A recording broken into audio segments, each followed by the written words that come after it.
Vladimir Putin se acerca al segundo aniversario de su peor decisión. Aquella invasión sanguinaria y traicionera que demostró que Rusia no es tan fuerte como dice serlo y que Europa no es tan indefensa como los enemigos de Occidente quieren que pensemos. Vamos a ver un gráfico que muestra, según el Ministerio de Defensa de Ucrania, al día 23 de abril, lo que ha perdido Rusia. Dice Ucrania. Por eso mismo, el Ministerio de Defensa de Ucrania es quien da esta información, ¿no? Claro.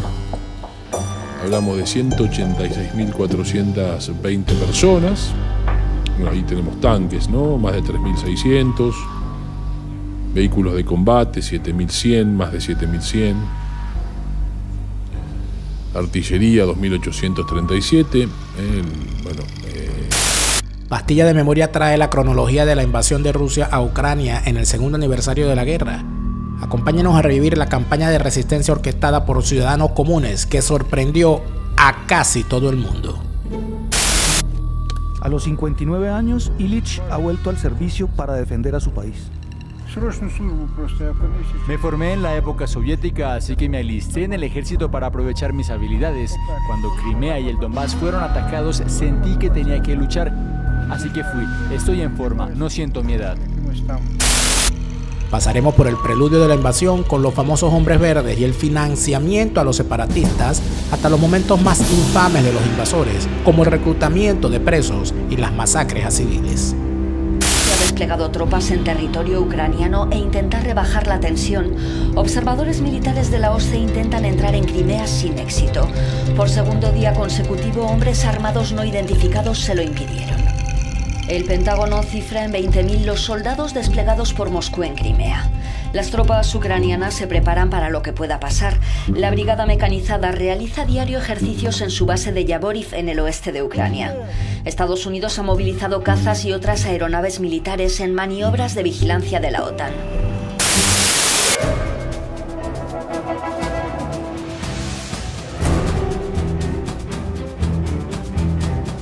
Entregarle este gobierno a un civil, un gobierno de transición, sin el botín de Lenin recayó la responsabilidad, pero en los otros recibes. Volvió a su táctica de buscar apoyo de algunos gobiernos y de organismos internacionales. Esos que desaparecieron en la madrugada gloriosa del 23 de enero.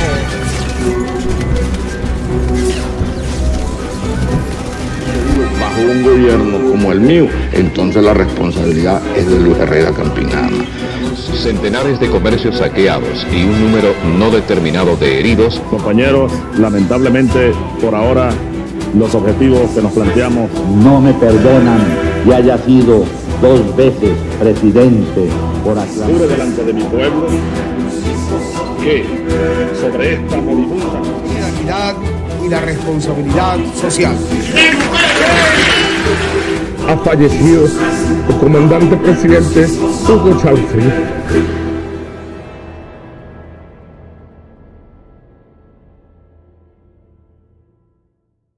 Ucrania estaba en la mira de Rusia desde hace 10 años. La revolución del Maidán expulsó al régimen de marionetas de Vladimir Putin e impulsó una democracia cercana a la Unión Europea y Estados Unidos. El Kremlin respondió armando a separatistas en Donetsk y Donbass para desestabilizar el este de Ucrania. Ni el frío ni la nieve han minado la determinación de los manifestantes proeuropeos en Ucrania. Centenares de personas siguen congregadas en la Plaza de la Independencia para reclamar la destitución del gobierno, acusado de vender el país a Moscú. El domingo la jornada concluyó con la única estatua de Lenin que quedaba en Kiev por los suelos, un gesto simbólico para mostrar que volver atrás no es una opción para los ucranianos.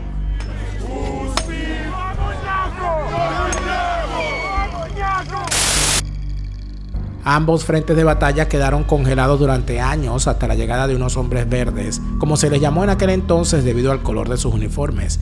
Estos asaltaron desde Rusia las posiciones de Ucrania con la finalidad de anexar Crimea y Sebastopol. Pese a los ataques militares y políticos, el Frente del Este resistió durante 6 años. El presidente ruso, Vladimir Putin, ha reconocido que ordenó la recuperación de Crimea el mismo día en que cayó su aliado, el presidente prorruso Viktor Yanukovych, en Kiev. Aquí en esta plaza Lenin tendrán lugar mañana los principales actos de este aniversario de la anexión. Diciembre de 2021 fue la fecha en la cual la Agencia Central de Inteligencia de los Estados Unidos de América alertó que Putin planeaba invadir Ucrania a mediados de febrero. Durante las siguientes semanas, Rusia movilizó tropas a la frontera en preparación a la invasión que no terminó siendo tan fácil como esperaban. Estamos estudiando la posibilidad de reforzar aún más nuestra presencia en la parte oriental de la alianza, lo que podría incluir el despliegue de grupos de combate adicionales de la OTAN. Más de 100.000 soldados rusos ya rodean Ucrania por el norte, el este y el sur, pero Rusia niega estar planeando una invasión. Con las tensiones elevadas, los Estados miembros de la OTAN están realizando maniobras de precaución. Dinamarca envió una fragata y desplegó 4 aviones de caza a Lituania. España ofreció enviar jets a Bulgaria y barcos al Mar Negro. Los Países Bajos enviarán 2 aviones de guerra a Bulgaria, mientras que Estonia, Letonia y Lituania enviaron misiles antitanques y antiaéreos a Ucrania. Y Francia enviaría tropas a Rumanía. Todo el mundo daba por perdido Kiev cuando cayeron las primeras bombas. Diversos analistas y expertos daban días u horas para que cayera la ciudad, pero no terminó siendo así.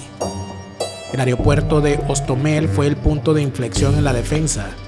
Aquí unos milicianos ucranianos con entrenamiento cuestionable masacraron a los comandos rusos. Se dice está realmente rodeada por estas tropas rusas, Denise. Horacio, hay indicios de resistencia por parte del ejército. Habíamos escuchado que los rusos habían tomado el aeropuerto, que habría sido recuperado por Ucrania. Es decir, ¿hay indicios de resistencia? Sin duda alguna, Denise, y es importante que hayan retomado ese aeropuerto porque se dice que por ahí podría entrar algo de ayuda humanitaria y también algo de ayuda militar por parte de Occidente, y también mencionar que en los últimos minutos las autoridades ucranianas han dicho que si bien ellos han perdido a 137 personas, entre ellos soldados y civiles inocentes, ellos han ya matado a 800 soldados rusos que han incursionado en su país, así es de que ya claramente fuertes pérdidas en ambos bandos, Denise. Te agradezco, gracias, se ve que hace mucho... Aquello dejó en evidencia que las fuerzas de Rusia no eran tan fuertes como se pensaba y que la defensa de Ucrania era posible a través de hombres y mujeres comunes. Millones de personas se alistaron los días siguientes en las fuerzas territoriales para defender a su país, desde veteranos curtidos de las protestas hasta estudiantes pacifistas de las universidades. La Legión Internacional forma parte del ejército ucraniano desde el comienzo de la invasión rusa. Somos una unidad simple, normal, solo un par de extranjeros y estamos junto a los ucranianos. Max Eberhard tenía 2 años de experiencia en el ejército alemán. Llegó a Ucrania pocas semanas después de que comenzara la guerra. Nunca pensé que pudiera volver a haber una guerra en Europa, y la verdad es que no tenía cosas mejores que hacer. Digamos que tenía un trabajo aburrido. Quería ayudar a la gente y Zelensky lo pidió. Así que vine aquí. 3 días después de comenzar la guerra, el presidente ucraniano hizo un llamamiento a los amigos de la paz y la democracia para ayudar a defender su país. Un mensaje que caló hondo en el voluntariado finlandés conocido como Hobbit. Rusia no aguantó el trote de Ucrania y fue perdiendo cada día más terreno del que habían conquistado los primeros días de la invasión. Dentro de los pueblos liberados, las escenas eran dantescas. Civiles masacrados y enterrados en fosas comunes. Bucha fue uno de los pueblos donde los militares de Rusia hicieron desastres antes de batirse en retirada. Este es el horror. 40 días de la invasión de Rusia en Ucrania.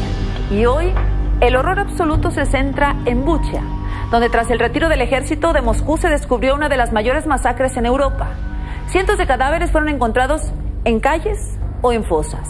Muchos de ellos con las manos atadas a la espalda y con un tiro en la cabeza. Son imágenes muy duras, son imágenes de la guerra. Además de las torturas y fusilamientos, las fuerzas de Vladimir Putin también se hicieron infames por su bombardeo a blancos civiles. Mariupol fue arrasada en su totalidad por cohetes lanzados a diario. Estos actos de barbarie no hicieron más que fortalecer el deseo local de expulsar a los sanguinarios invasores. Ucrania tenía reclutas de sobra entre los voluntarios locales y los legionarios extranjeros, pero en Rusia la situación era diferente. Vladimir Putin no tuvo otra opción que liberar presos y contratarlos como mercenarios a través del grupo Wagner para reemplazar a los miles de soldados que perdía semanalmente. Expertos de la ONU han alertado del alarmante reclutamiento de prisioneros en cárceles rusas por parte del grupo Wagner, una organización de mercenarios afines al Kremlin mediante tácticas que violan los derechos humanos y ponen en peligro sus libertades individuales. Según la ONU, les ofrecen indultos por sentencias criminales a los prisioneros que se unen al grupo y participan en la guerra en Ucrania, además de hacer pagos mensuales a sus familias.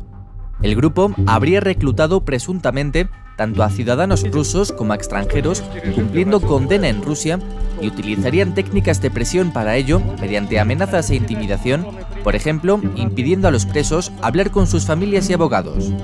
También han informado de que presuntamente los prisioneros reclutados habrían sido trasladados a un centro en Rostov, región rusa muy cercana a la frontera ucraniana, para ser entrenados antes de su traslado al frente.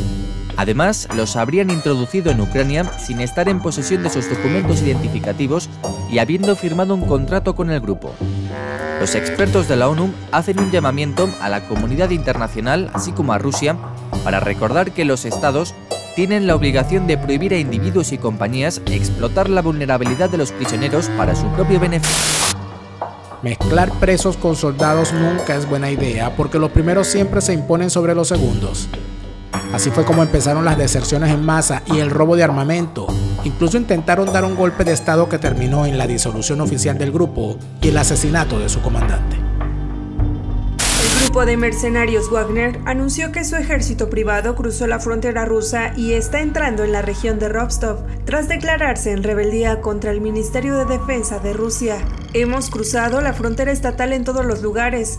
Ahora entramos a Rostov, afirmó en un audio publicado en su canal de Telegram. Dijo, no combatimos contra niños, no matamos niños. El ministro de Defensa ruso, Sergei Shoigu, es el que mata niños, lanza soldados no preparados, incluyendo reclutas a la guerra. El jefe de Wagner acusó al Ministerio de Defensa de bombardear sus bases militares y prometió detener el mal liderazgo militar.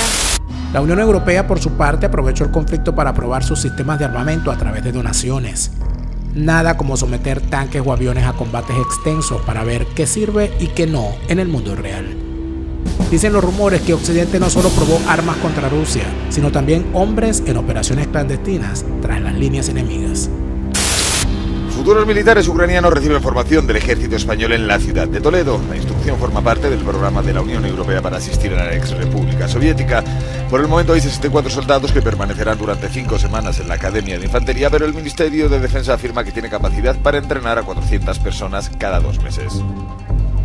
El módulo básico está orientado a personal que viene sin formación militar y en este tiempo que ha transcurrido, pues ellos son los primeros interesados en aprender, ¿no? Saben lo que les espera en un futuro y están muy motivados y progresan bien, ponen mucho interés en la instrucción. Además de la formación básica, se instruye la desactivación de explosivos, la asistencia sanitaria o la defensa personal. Los comandantes ucranianos se mantienen en el anonimato. El único objetivo que tenemos es aprender aquí y volver tan pronto como podamos. No hemos invadido a nadie, solo queremos defender lo que es nuestro. La misión de entrenamiento de los 27 tiene otros 2 centros en Alemania y Polonia.